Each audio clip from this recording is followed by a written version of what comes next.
Hey, I want to welcome everybody back to Buford Pusser, the other story, and today we're going to do something quite different.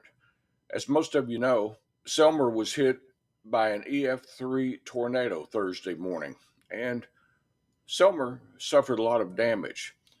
As of this morning, I'm told that there were 9 deaths due to the tornado. Several people are still in the hospital, and of course, I don't know the condition that they are in. I have been told that all of the people that were reported as missing have been located, so apparently they are safe. But what I thought I would do this morning is show you some of the devastation that occurred in Selmer so you'll understand just how bad the tornado really was.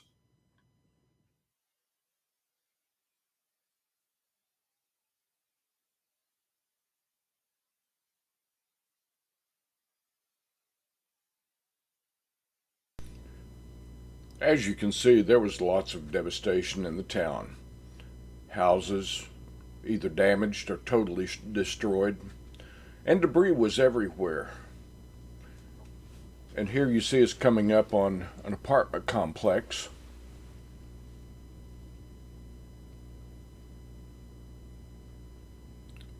The top floor of one of the buildings almost totally taken away by the storm.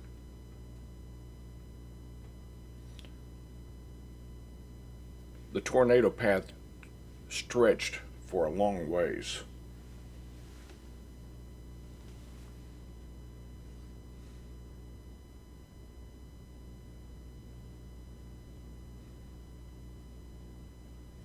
Trees were snapped about halfway up.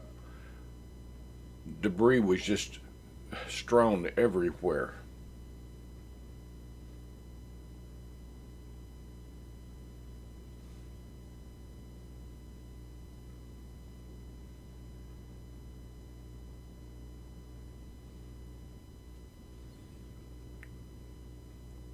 It just seems to have gone on and on. The debris field was quite large.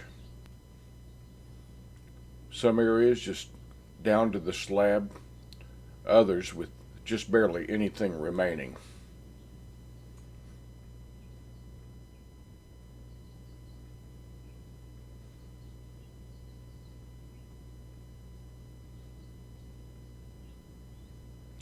Here's another example of what the high winds did to trees in the area.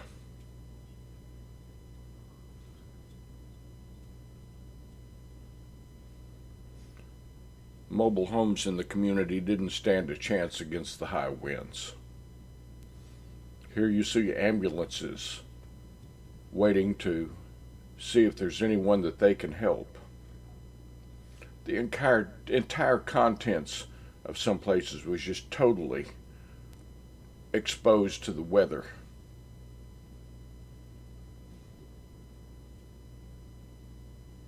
Trees down everywhere.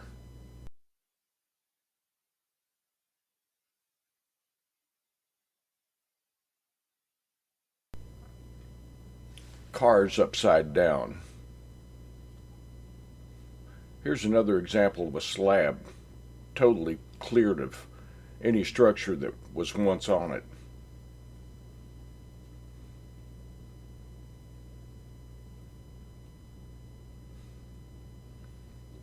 Here we're coming toward the apartment complex again.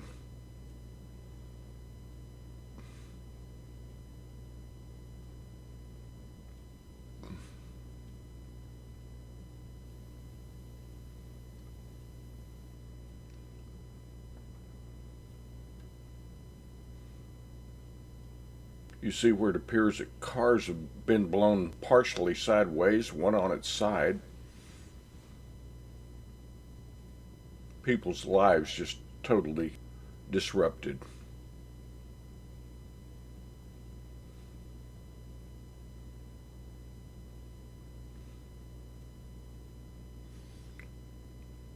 At the time of this recording, there are 9 known deaths due to this horrific tornado.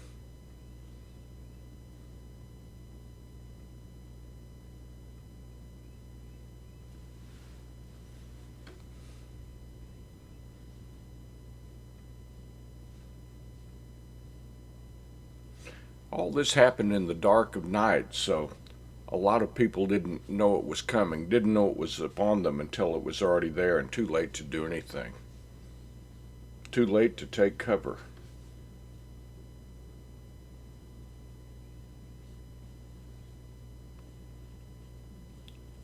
Another area of almost total devastation. You see a chimney standing there on the end of this dwelling.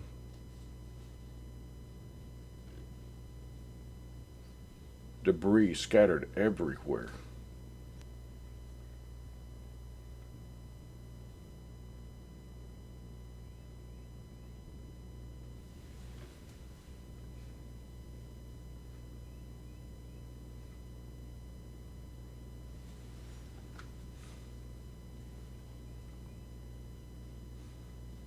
This is what springtime can be like in the South.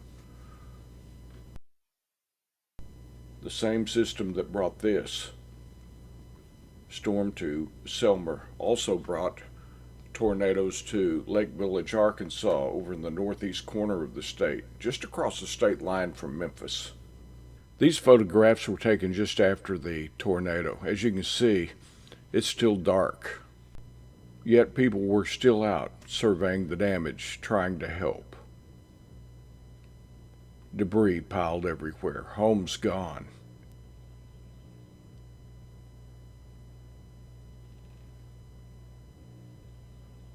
As daylight came, the devastation showed itself.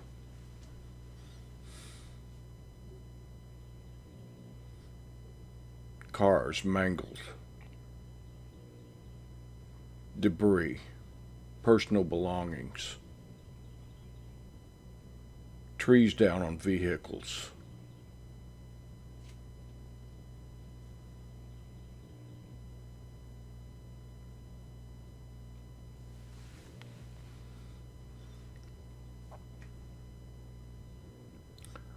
The tornado path stretched for some distance, disrupting lives everywhere it touched down.